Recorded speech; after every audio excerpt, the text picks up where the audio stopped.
Romance of Sui and Tang Dynasties, Chapter 74. Okay, imagine a world where an empire gets its name changed. Just poof, overnight. Right. And I'm not talking about some corporate rebrand with a new logo. Yeah. I mean, this is a world where officials who are literally called pigs and dogs are suddenly running the government. And not just running it, they're at the absolute highest levels. Exactly. And the fate of the entire throne, the lives of millions of people, it all comes down to one single cryptic dream about a parrot. A parrot with broken wings. It really does sound like something out of a fantasy novel, doesn't it? It does. But this is a very real, very specific slice of Chinese history. We're trying to unpack this fascinating duality you find in the court of Empress Wu Zetian. It's one of my favorite contradictions in all of history, really. Because on one side, you have this absolutely ruthless political maneuvering. Assassination attempts, succession crises. The whole 9 yards. It threatens to just tear the empire apart. And then you flip the page and those same people are, living this life of decadent leisure. Hosting poetry contests in lotus gardens. Exactly. And engaging in some, surprisingly racy wordplay. It's a wild contrast. It's a very wild ride. Yeah. So let's just dive right in. We have to start with the usurper, with Wu Zetian herself. The chapter opens with this massive regime change. A huge one. She's not content just being the power behind the throne anymore. She makes it official. She changes the dynasty name from Tang to Zhu. And that is a huge deal. I think we might miss how big a deal that actually is today. Oh, absolutely. It's not just changing the letterhead on the palace stationery. She's invoking the mandate of heaven. She is declaring that the Tang dynasty, the Li family line, is, for all intents and purposes, spiritually dead. She's trying to sever that entire timeline. Completely. She's starting a new one with herself as the origin point, and she takes the title Holy Spirit Emperor, Shang Hongdi. Holy Spirit Emperor, that is a bold title. It's a statement of absolute divinity. And to back it up, she establishes 7 ancestral temples just for the Wu family. So she's telling everyone, the Li family is the past, the Wu family is the eternal future. That's the message, loud and clear. But to pull off something that big, you need supporters. You need your hype men. And the source material describes them in, let's say, less than flattering terms. Pig and dog officials is the term, yeah. Right. Is that just the author being salty? Or is there something real behind that insult? I think it's aggressive for sure, but it points to a real phenomenon in her court. The text zeroes in on this one character, Fu Yui. Right. In the traditional hierarchy, this guy was a nobody, a man of no account. He didn't come up through the civil service exams. He didn't have a prestigious family. So how does a nobody like that get into the inner circle of the Holy Spirit Emperor? Networking. Simple as that. He had one very important friend, a man named Huaiyu. That name rings a bell. Remind me who Wai is. Huaiyu was a monk, but more importantly, he was the Empress's male favorite. Ah, okay, a favorite. So this often meant having a very intimate and personal influence over the ruler. That's a polite way of putting it, yes. So because Fu Yui is buddies with the Empress's favorite monk, he gets a fast pass to the top. I see. He's the one who flatters her into changing the state name, and he's the one who starts the campaign to get her nephew, Wu Chengzi, named as the new crown prince. So the pig and dog label is basically code for unqualified sycophants who just knew the right people. It implies they're subhuman, morally speaking, that they're just appetites eating and barking without any of the Confucian virtue a proper official should have. And this, of course, sets up the family drama. The Wu nephews are hungry for power. You've got Wu Chengzi, who the pig and dog faction is pushing for. Yeah. But there's another nephew in the wings, right? There is, Wu Sanxi. He gets back to the capital and realizes he's kind of late to the party. Okay. He hears his cousin is making a play for the throne, and the text says his heart harbored unfairness. So what does he do? He rushes to the palace to see the Empress, but he gets stopped by Shengwan Wanner. And Wander's a whole other story. She's the Empress's personal secretary, her ghostwriter, her gatekeeper, an incredibly powerful figure. She's the most powerful woman in the empire after the Empress herself. And she tells Sanxi, basically, the Empress has an eye ailment. She's with the doctor. And this next part, it just says so much about how this court actually worked. It's a tiny detail, but it speaks volumes. Sanxi doesn't argue, he doesn't protest, he just slides something over to Wanner. The little gift. A pair of exquisite jade rings. He says they're a gift on behalf of Lady Wei, but, let's call it what it is. It's a bribe. And what does she do? Pockets them. Without missing a beat, it just shows you the casual corruption. Doesn't matter if you're the emperor's nephew, you still have to pay the toll to the gatekeeper. So Sanxi gets his audience. But while he's trying to play his own games, the Empress is dealing with something else. This is the real crisis. She is seriously, genuinely considering making her nephew, Wu Chengzi, the heir. Which would be the end of the line for the Tang. It's over. The Li family is finished. And this is where things get, well, mystical. The entire fate of the dynasty comes down to a dream. Right. Tell me about this dream. It's a disturbing one. She dreams she's holding a parrot, but the parrot has 2 broken wings. It can't fly. And she wakes up deeply troubled by this. So she calls in an expert. She calls in Direnji. I know that name. He's a legend, right? The ultimate statesman, almost like a detective figure in some stories. Exactly. If anyone can solve a riddle, it's Direnji. So she tells in the dream, I'm holding a parrot, its wings are broken. Now, to you or me, that just sounds like, what, anxiety? Yeah, I'm stressed, I feel broken, something like that. But Direnji sees something else immediately. He sees a pun. A pot. In Chinese, the word for parrot is yin-wu. The Wu in parrot sounds exactly like her surname, Wu. Oh, so she is the parrot. She is the parrot. And what about the 2 wings? Wow. Her 2 biological sons, the Lai family princes. Direnji tells her, straight up, if you promote your nephews, the Wu clan, you are breaking your own wings. You are crippling yourself. That is an incredibly powerful image. But he doesn't stop there, does he? He hits her with what I call the killer argument. And it's all about ancestral worship. This is the turning point, and it's so important to understand the stakes here. For us, in the West, ancestor worship can sound like just, remembering your grandparents fondly. Right. But in this context, it is metaphysical mechanics. It's like a spiritual pipeline. A pipeline. Yes. The belief is that a spirit in the afterlife needs sustenance from the living, offerings, incense, prayers. But that pipeline only flows vertically.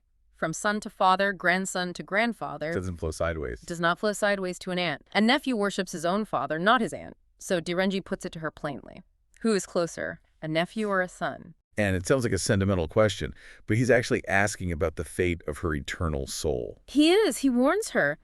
No nephew has ever become emperor and then enshrined his aunt in the imperial temple. If you pass the throne to the Wu clan, your spirit will be locked out of the temple rituals. So she's not just losing the dynasty, she's facing eternal spiritual starvation. She's erasing herself from the afterlife. She becomes a hungry ghost with no one to feed her. That's terrifying. It's the ultimate existential threat, and it works. Instantly. The text says, the Empress realized. Just like that. The combination of the dream and Direnji's logic, it saves the Tang line. Wow. She drops the plan to crown the nephew, recalls her son Zongzong, and they have this tearful reunion. The broken wings are healed. You would think after a crisis like that, avoiding the end of your dynasty, everyone would get back to some serious governance. You would think. But the source gives us total whiplash here. It really does. It's almost like a cinematic cut. We go from this heavy, tearful political drama straight to boredom. The Empress is bored. She's just sitting around. And her daughter, Princess Taiping, comes in and actually scolds her for it. Yeah, she says something like, why are you doing this cold, dull work when the lotus flowers are blooming? She's basically saying, Mom, stop ruling and come party. And she drags the Empress out to the Whistling Crane Hall to look at the flowers. So let's look at the guest list for this little garden party. Because when you see who's at the table, it just feels like a powder keg. It's a very specific and very dangerous group of people. You have the Empress and Princess Taiping, of course. But then you have Wu Sanxi. The nephew who Bribed his way into the palace. He's sitting right there. awkward. So awkward. And Sheng Wanwaner, the bribe-taking secretary, is there. And of course, the Zhang brothers. Cheng Zong and Yizi, these are the famous male favorites, right? The very same. Known for their incredible good looks, their artistic talents, and their very close connections to both the princess and the Empress. So they're all drinking wine, looking at these lotus flowers, and the Empress decides the scene needs some poetry. And this leads to this little bit of banter that it reveals the whole vibe of this group. Wanner says they have flowers, wine, and poetry, the 3 beauties. Okay. But then she looks around the table and says, can't people count as a beauty too? Wait, is she hitting on the guests? Yeah. Right in front of the Empress. She's pushing the envelope. She's suggesting that the people there, meaning the handsome men in the room, are just as much an aesthetic object as the flowers or the wine. And Zhang Yizi picks right up on it. Oh, immediately. He jumps in and suggests using people as a metaphor for the lotus flowers to avoid being cliché. So they turn it into a game, a poetry contest about the 12 beauties. Okay, so this game, they draw lots from a box. 12 topics, 6 people, so everyone writes 2 poems. And the themes are, well, they're not exactly long live the emperor. Not at all. These are intimate, almost voyeuristic themes. We're talking beauty drunk, beauty sleeping, beauty bathing. It's an incredible window into their private lives. Yeah. They aren't writing about statecraft, they're writing about seduction. They're writing about the boudoir. Let's start with the empress herself. She draws beauty drunk and beauty sleeping. And her imagery is amazing. For Beauty Drunk, she writes about jade mountains collapsing. Jade mountains collapsing. It's a poetic way of describing a beautiful person just falling over completely drunk. That's a very classy way to say passed out. It is. And for Beauty Sleeping, she describes messy makeup and the sweat on a powdered cheek. It's so sensory, so human. This is the woman who just reorganized the entire government. And now she's writing about hangovers. Exactly. Okay, then we get to Shangwen Wanner. Her poems seem to cause the biggest stir. They do. She draws beauty bathing and beauty filtering. And the beauty bathing poem is the one that really gets a reaction. What then? She describes a woman loosening her robes, the scent of warmth rising up. But then she adds this detail about a little sister peeking through the paper window to watch her bathe. Whoa, that feels incredibly risky. She's an employee writing erotica about a peeping Tom in front of her boss, the Emperor of China. It is risky. But look at the Empress's reaction. She calls Warner an expert at this sort of thing.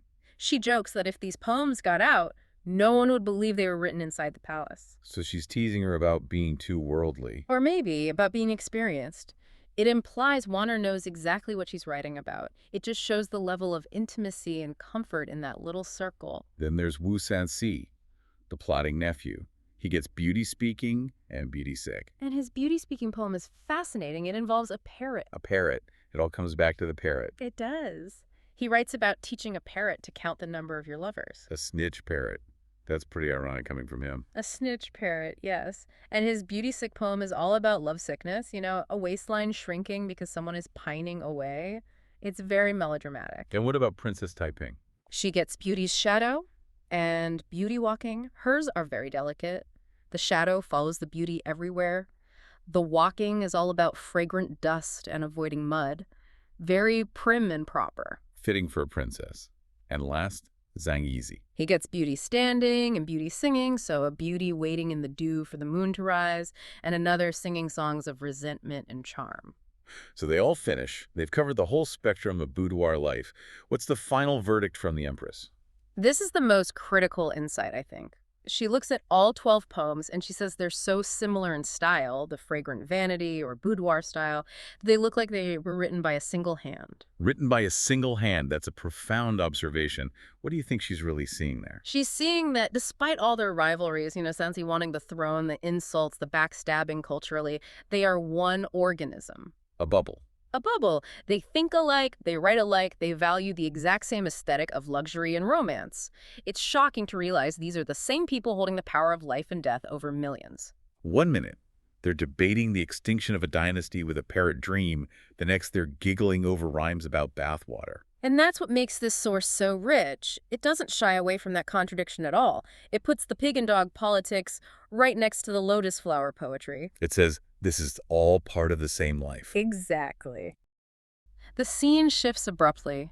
Usually when we talk about high-stakes political drama, we're talking about, assassinations, coups, armies crossing rivers, that sort of thing. Big, epic stuff. Right. But today, the entire fate of a family and maybe even the moral standing of an empire, it all hinges on a single greasy pork bun. It sounds completely ridiculous when you put it that way, but yeah, a pork bun hidden inside a sleeve. Hidden in a sleeve.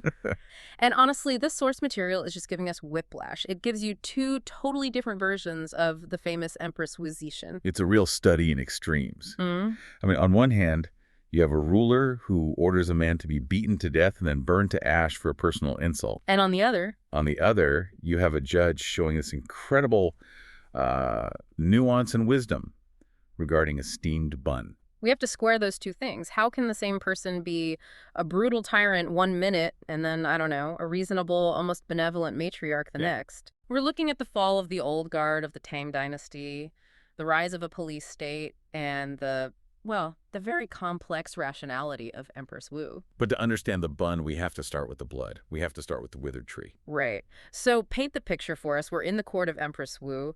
What's the atmosphere like? It's tense. I mean, paranoia is the baseline.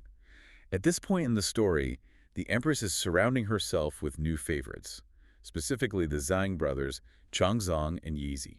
And who are they? They're young, they're beautiful men, and the text has the scene where a courtier, Sanxi, is just flattering them endlessly, saying that Changzong's face is as beautiful as a lotus flower. And Empress plays along with this. Oh, she loves it. She jokes, no, the lotus looks like Changzong.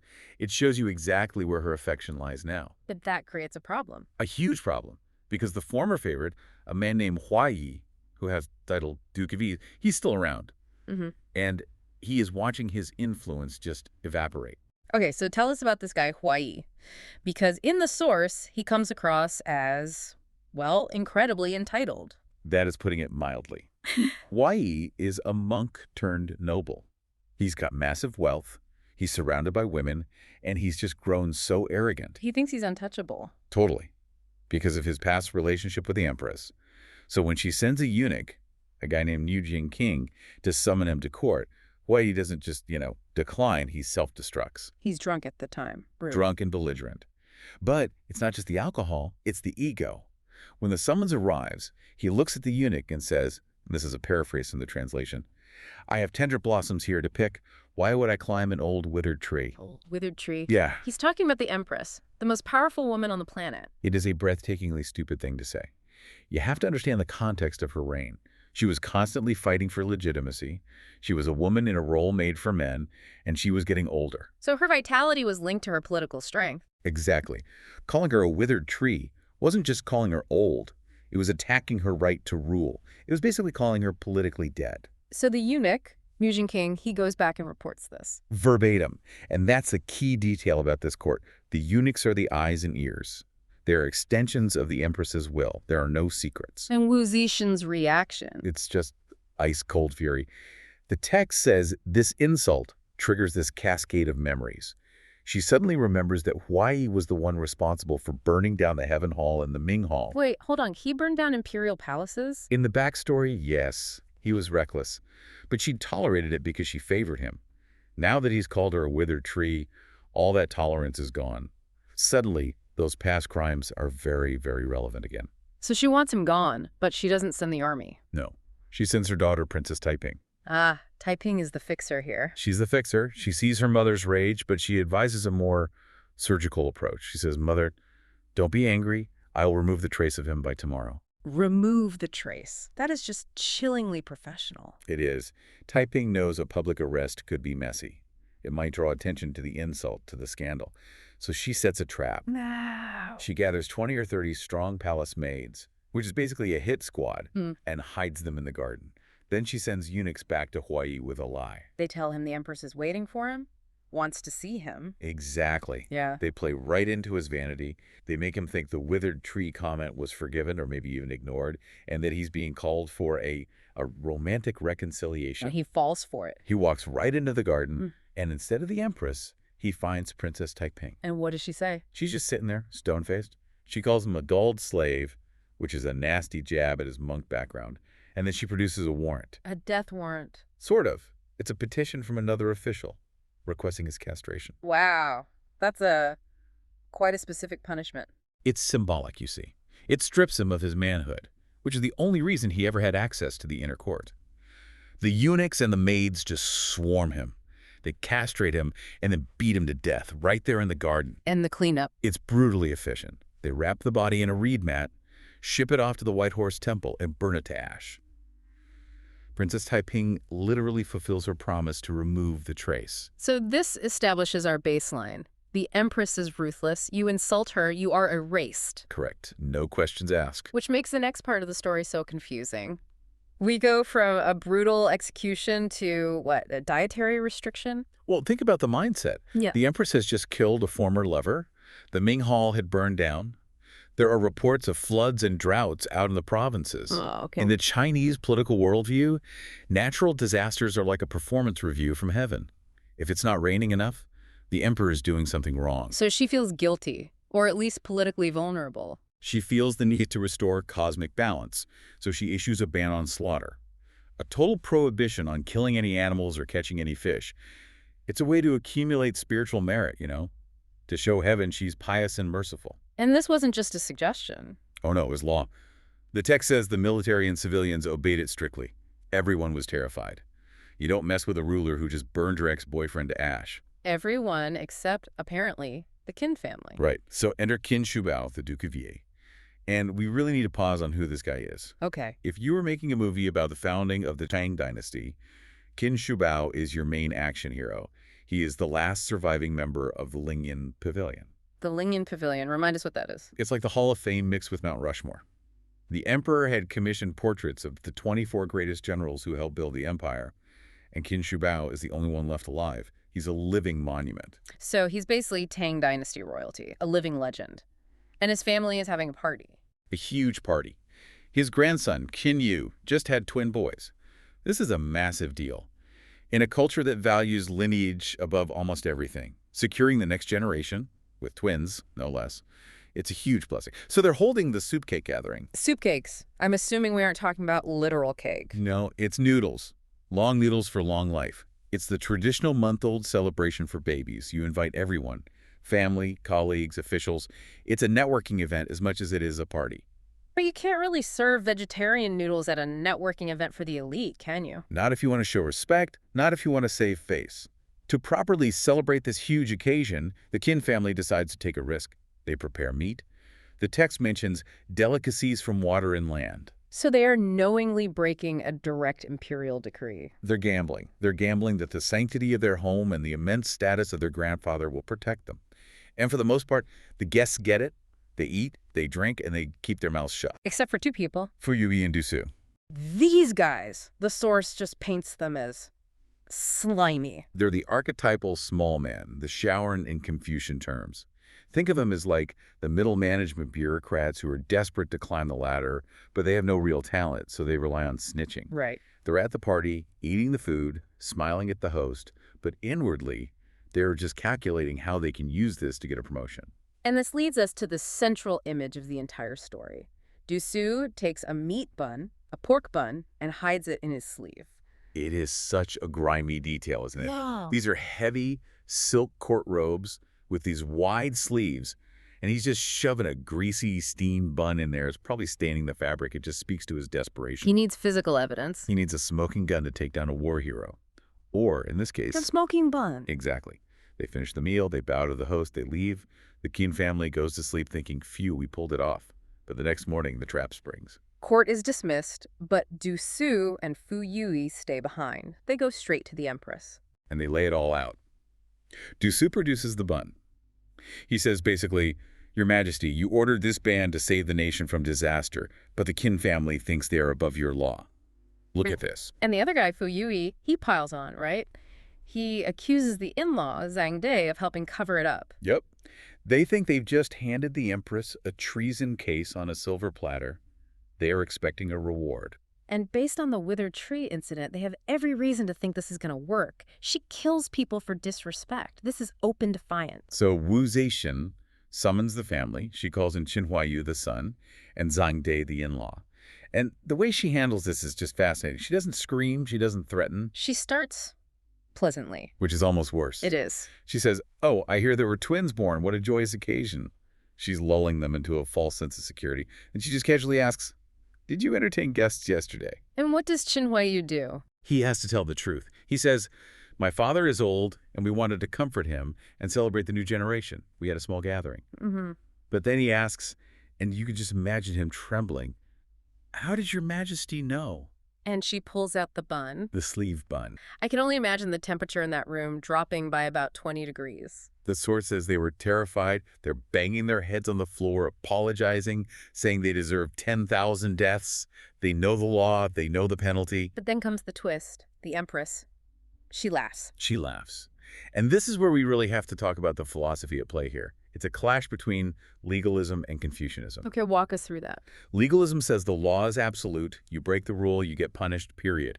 That's what the snitches, Du Su and Fu Yui, are banking on. But Confucianism is all about hierarchy and relationships.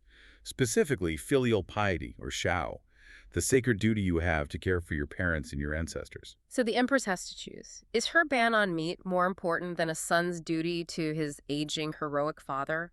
And she chooses the father. She looks at the Qin family and says, and I'm paraphrasing here, "I issued the ban to stop mindless slaughter by commoners.